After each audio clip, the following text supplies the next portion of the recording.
제가 지금 말씀드린 대로 욥기역서 33장 23절에서 30절 굉장히 소중한 구절이에요. 제가 제목을 구렁에 내려가는 사람을 구해주라 이렇게 제목을 정했어요.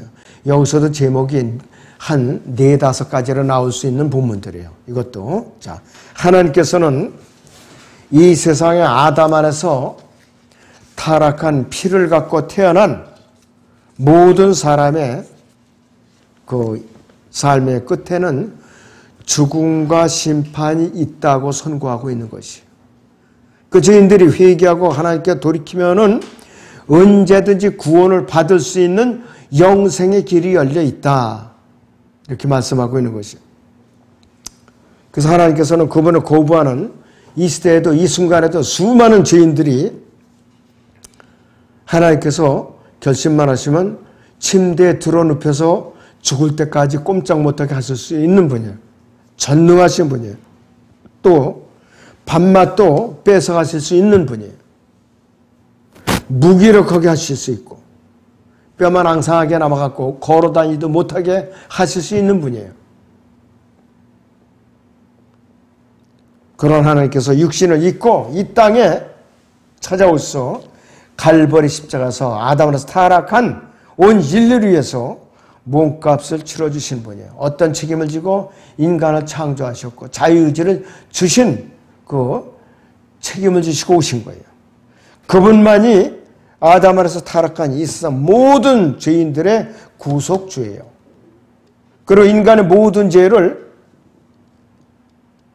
그분께 대속하실 수 있고 영원한 생명을 주실 수 있는 유일하신 분이에요.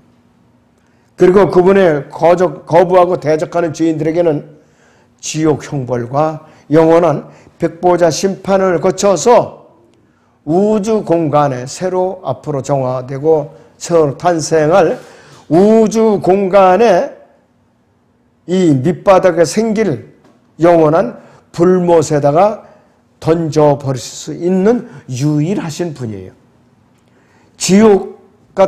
지옥에서 갇혀있는 단계도 예행연습에 불과하다고 제가 말씀을 드렸죠.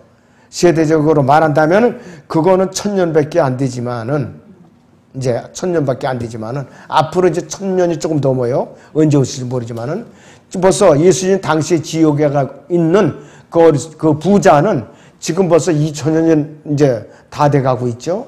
지금. 근데 앞으로 또 1000년을 이상을 지옥에서도 고통받아야 돼요. 그러고 나서 그걸 다 이제 끝나는 것이 아니죠. 백보자 심판소에 서서 행위대로 심판을 받았고 영원한 불못에 던져지는 마지막 심판이 기다리고 있다라는 것이요. 시간을 측정할 수 있는 영원한 세월. 엄청난 기간이에요. 그렇기 때문에 이 지옥은 꿈에라도 가면 안 돼요. 안 된다 이것이. 지옥은 이 세상에 어떠한 종류의 책에서 발견했다는 사람을 제가 들어보지도 못했고 나타난 사람도 못 봤어요. 이 세상에는 지금까지 1억 권 이상의 종류의 책들이 발간됐다고 그래요. 그런데 성경 외에는 어떤 책에도 종교 경전에도 지옥이라는 단어가 없어요. 아무것도 없어요. 오직 올바른 성경에서만 발견할 수 있어요. 그래서 영원한 생명은 성경을 통해서 얻는 거예요. 우리가 다른 데서 쓰면 안 돼요. 근데 카톨릭은 하도 머리들이 좋아서 발명품이 있죠. 연옥이라는 거. 지옥의 전 단계. 정화돼 가지고 저 살아있는 가족들이 이제 헌금을 열심히 하거나 기도를 열심히 하면은 이제 나올 수가 있다고 그러죠. 그래갖고 천당으로 옮겨진다고 그래요. 아주 기술이 좋더라고요. 근데 나는 그런 기술은 없네. 어떤가네. 자, 요한복음 5장 39절을 보세요. 성경을 상고하라. 이는 너희가 성경에 영생이 있다고 생각하미니 그 성경은 나에 관하여 증거하고 있음이라 그랬습니다. 성경이 나에 관하여 증거하고 있다. 예수 그리스도 그분을 증거하고 있는 책이에요. 그런데 유대인들은 성경 외에 다른 데서 구원을 찾으려 하니까 앞으로 저 그리스도를 맞이하는 거예요. 다른 데서. 40절 보면은 너희는 생명을 얻으려고 내게 오기를 원치 아니하는도다. 나는 사람들로부터 영광을 받지 않으니라. 그러나 내가 너희를 아노니 너희 안에 하나님은 사랑함이 없다는 것이라. 내가 나의 아버지 이름으로 왔으나 너희가 나를 영접하지 아니하는도다. 만일 다른 자가 자기 이름으로 오면 너희는 그를 영접하리라. 그런 환난 기간에 적그리스도가 자기 이름으로 오면은 그와 거짓 평화 조약을 막 맺는다고요. 사망과 이제 협약을 하는 거예요. 그리고 그들은 결국 그들에 의해서 무참하게 학살을 당한다 이거예요. 예수님을 이제 거부하고 있으니까. 이것이 앞으로 일어날 미래의 환난 기간에 일어날 일들이에요. 그런데 유대인들도 아닌 이방인들인 주제에 환난을 통과하자고 가르치는 사람들이 너무나도 많이 있는 것이에요. 젊은 유튜버들이 열정은 참 좋아요. 그런데 그만 이 환난 통과하자 환난을 휴거한다. 이런 것을 거침없이 양심도 거리낌 없이 가르치니까 그것이 참 마음이 아프더라고요. 많은 사람들이 세뇌를 당하니까. 자, 하나님께서는 그분의 의를 구하는 죄인들에게 어떻게 해 주시느냐. 거기 아까 욥기 읽었던 대로 33장 25절에서 27절, 28절까지 다시 보죠. 그러면 그의 살이 어린아이의 살보다 더 신선해지리니 그가 자기 젊은 시절로 돌아가리라. 그가 하나님께 기도하면 그분은 그에게 후일을 베푸실 것이요. 그가 기쁨으로 그분의 얼굴을 보리니 이는 그분이 사람에게 그의 의를 주시기 때문이라. 그분은 사람들을 바라보시는데 어떤 사람이 말하기를 내가 죄를 지었고 옳았던 것을 변개하였으나 그것이 내게 이롭지 않았도다라고 한다 하면 그분은 구렁에 내려가는 그 사람의 혼을 구해 주실 것이며 그의 생명은 빛을 보리라. 이렇게 약속을 하시는 분이에요. 그러니까는 죄인이라는 돌이켜서 참여하면은 구해 주신다 이거예요. 그 혼을 구해 주신다 이거예요. 이 구약에도 이렇게 신약적인 이렇게 진리가 들어가 있는 것이에요. 신약적인 진리가. 그래서 이 약속들을 지키시는 분이에요. 그런데 이 시대의 죄인들이 구속주 하나님을 찾질 않아요. 자기 몸을 스스로 지옥이라는 파멸로 몰아가는 그런 혼들이 너무나도 많이 있는 것이. 자신이 정해놓은 법에 따라 살고 자기 의의 길을 따라 걸어가고 있는 것이에요. 이 세상에는 육체적인 파산자들이 너무나도 많이 있어요. 사회적인 파산자들은 너무나도 많이 있어요. 재정적인 파산자들은 너무나도 있어요. 그 다음에 영적인 파산자들은 수도 없이 많아요. 그런데 전능하신 하나님께서는 이 모든 종류의 파산자들을 완벽하게 회복시킬 수 있는 전능하신 분이에요. 마가복음 5장 1절에서 5절에 나오는 무덤 사이에서 살면서 막이 들린 한 육체적인 파산자, 그분께서는 회복시켜 놓으셨어요. 또 마가복음 5장 26절에서는 12년 동안 유출병을 앓는 여인을 고쳐주셨어요. 육체적인 파산자 아니에요. 회복시켜 주신 거예요. 그리고 또 바울과 같은 철저한 종교적인 파산자예요. 그 당시에. 그런데 아주 열렬한 복음 전도자로 변화시켜 놓은 거예요. 하나님의 능력은 그런 것이 바로. 그리고 요한복음 8장 1절 11절 사이에는 가늠하다 현장에서 들켜서 붙잡힌 그 당시에 유대 사회에서 가장 천하고 낮은 이 육체적인 파산자를, 영적인 파산자를 불러 일으켜서 회복시켜 놓으셨어요. 자, 그래서 하나님께서는 이러한 수도 없는 파산자들을 지금 이 순간에도 복음으로 회복시켜갖고 불러서 일꾼으로 빚어서 쓰시고 계신다 이거예요. 자, 그래서 하나님께서는 지옥을 향해서 달려가는 수많은 죄인들을 위해서 갈보리 십자가에서 죄값을 치러 놓으신 분이에요. 요한복음 19장 30절에서는 다 이루었다고 선포해 놨잖아요. 과거, 현재, 미래까지 내 죄값을 다 이뤄놨으니까 이제는 나에게로 돌아오라 이것이. 그래서 하나님께서는 영이 가난하고 통회하는 자들을 찾고 계세요. 지금도. 이사야 57장 15절을 보겠습니다. 영원에 거하시는 높고 우뚝 솟은 분, 그의 이름이 거룩이신 분이 이같이 말하노라. 나는 높고 거룩한 곳에 거하며 또한 통회하고 겸손한 영을 지닌 자와 함께 거하여 겸손한 자의 영을 소생케 하고 통회하는 자의 마음을 소생케 하는도다 그랬습니다.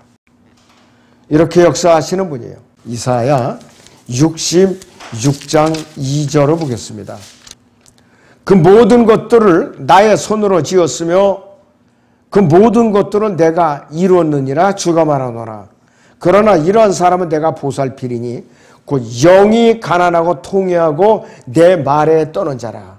곧 영이 가난하고 통회하고 내 말에 떠는 자라 그랬습니다.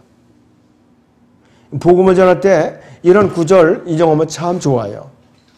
이사야 57장 15절도 그렇고 사도 바울도 정말로 욥과 같이 통회하는 마음으로 내가 죄를 지었나이다 라는 심정으로 회개에 이르게 하므로 후회할 것이 없는 진정한 그 회개를 한 사람이에요.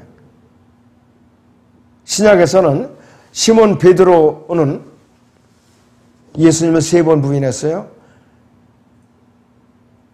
그리고 마지막에는 마태복음 20장 75절은 저주하면서 부인했어요. 심지어는. 예수님께서는 그 전에 만찬 자리에서 달기 2번 울기 전에 네가 나를 3번 부인하라 했는데 베드로는 예수님께서 참 말도 안 되는 소리를 하신다. 이렇게 큰 소리 쳤었는데 그만 3번 부인하자마자 예수님하고 눈이 마주친 거예요. 그러니까 밖에 나가 슬피 울었다고 그랬어요. 자, 예수님께서는 시몬 베드로를 참회케 하고 곧바로 교수대로 인도한 것이 아니라 겟세마네를 통과해서 오순절로 인도했어요. 베드로가 어떤 일을 했는가? 수많은 사람들을 오순절 설교를 통해 가지고서 3,000명을 주님께로 인도했어요. 3,000명을 그리스도의 몸에다 집어넣는 도구로 쓰셨다 이거예요. 구약의 광야에서는 출애굽기 30장에서 이스라엘이 범죄했을 때 3,000명이 죽었죠. 신약에서 예수님께서는 베드로를 써서 오순절에 3,000명을 그리스도의 몸이 지체에다 넣어주셨어요. 똑같은 3,000명이라도 이렇게 숫자가 달라요. 이제 하늘과 지옥 차이라 이거예요. 너무나도 엄청난 차이예요. 베드로는 이스라엘이 간절하게 회개하라고 이제 설교를 했던 거예요. 오순절 설교. 그래갖고 말씀을 듣는 중에 거기에 모인 사도들이 각 지역의 언어로 다 방언을 한 거예요. 16개 지역인가 17개 지역 사람들이 왔던 거예요. 오순절을 지키기 위해서. 그들이 유대인들이나 유대교로 개종한 사람들이에요. 현지 언어를 쓰는 사람들이에요. 유대인 언어를, 이 히브리어를 몰랐던 사람도 있어요. 근데 갑자기 방언을 하기 시작했는데 어떻게 되냐? 동시통역이 동시에 이루어진 거예요. 그 각국에서 각 지역에서 온 사람들이 언어로 다 동시통역이 돼서 들린 거예요. 초자연적인 동시통역이에요. 지금은 그런 동시통역을 할 수가 없어요. 다 동시통역을 하려면은 옆에 바로 바짝 따라 붙어가지고 1대1로 한 개의 언어만 할 수가 있어요. 만약에 한 사람이 연설하고 강연하고 설교를 하려면은 동시에 다국어로 내보내려면은 부수가 하나씩 설치되어 있어요. 통역자가 하나씩 일일이 다 앉아 있어야 돼요. 요즘 방법은 그래요. 그러나 오순절에는 특별한 통역자 없이 동시다발적으로 다국어로 다 통역이 됐더라 이거예요. 이것이 바로 기적이라는 거예요. 이런 것이. 그리고 예수 그리스도께서는 누구에게나 회개하라고 그랬잖아요. 누구에게나. 집례요한은 마태복음 3장 2절에서 회개하라 하늘의 왕국이 가까워하느니라 그랬죠. 천국이 아니에요. 하늘의 왕국. 한자로 써갖고 천국이라고. 어제 그거 물어봤죠? 천국. 실제로 있느냐 없느냐, 지옥이 있느냐 없느냐, 그걸 물어봤더라고요. 예수님께서는 마태복음 4장 17절에 오셔갖고 회개하라, 하늘의 왕국이 가까이 와니라, 킹덤 오브 헤븐이 가까이 와니라 했어요. 예수님께서는 어떤 절차를 마치셨느냐? 마태복음 3장 15절 17절에서 침례요한의 침례에 순종하신 거예요. 유대인들의 그 율례에 철저하게 순종하신 분이에요. 침례요한은 말렸죠. 내가 감당하지 못하겠다 이거예요. 무슨 소리냐? 나는 내가 주는 침례에 순종하겠다 이거예요. 하나님께서 명하신 거니까. 그리고 왕국 복음을 선포하신 거예요. 그런데 타고난 이 본성의 상태, 아담 안에서 타락한 인간의 본성의 상태에서는 죄인이 결코 이렇게 될 수가 없는 거예요. 오전 설교와도 관계가 좀 있지만은 하나님께서 죄인들을 의롭게 하시려면은 욥의 의보다 더 엄격한 의가 필요했어요. 더 엄격한 의. 하나님의 의이신 예수 그리스도를 나의 주와 구세주로 영접하지 않고서는 그 하나님의 의의 선물을 받을 수가 없어요. 구원을 받을 수가 없다 이것이에요. 이방인들이 왜 구원을 받았는가? 이방인들은 단순했거든요. 자, 유대인들은 모세오경을 붙들고 있었으니까 들은 풍월이 있어갖고 힘들었던 거예요. 로마서 9장 3절 보세요. 그런즉 우리가 무슨 말을 하리요? 의를 따르지 아니하던 이방인들이 의에 이르렀은 건 믿음에서 난 의라. 그러나 의의 법을 따르던 이스라엘은 의의 법에 이르지 못하였으니 어찌하여 그렇게 되었느냐? 이는 그들이 믿음으로 의를 구하지 아니하고 율법이 행위로 되는 것처럼 구하였기 때문이라. 그들이 그 걸려 넘어지게 하는 돌에 넘어진 것이라 그랬습니다. 유대인들은 율법이 수건이 간해서 예수님을 찾을 수가 없었던 거예요. 이 로마서 10장 4절을 보셔요. 자, 3절부터 이는 그들이 하나님의 의의를 모르고 자기들의 의의를 세우려 함으로써 그들 스스로 하나님의 의에 복종치 아니하였음이니라. 그리스도께서는 믿는 모든 사람에게 의의가 되시고자 율법이 끝이 되셨느니라 그랬어요. 율법이 끝이 되시다 그랬어요. 마침표를 찍었다 이것이. 예수 그리스도께서는 모든 죄인들에서 은 30의 몸값을 지불하셨어요. 이 예수님의 몸값인 은 30은 우주에서 가장 비싼 값이에요. 지금 화폐 단위로는 얼마 안 돼요, 이게. 그렇지만은 온 인류를 구속하신 몸값으로 치면은 이 은 30이 어마무지한 그 가치를 가진 그 화폐예요. 예수님의 몸값이니까. 창조주 하나님의 몸값이니까. 엄청난 비용이라 이거예요. 유다 이스카리ot이 은 30에 넘겨주기를 약속하고 예수님을 팔았잖아요. 나중에 깨닫고 회개했죠. 그는 지옥으로 간 거예요. 하나님의 오른편에 있는 영광의 보좌를 이제 뒤로 하시고 이 낮고 천한 땅에 오셔서 갈보리의 저주의 십자가로 향하신 것입니다.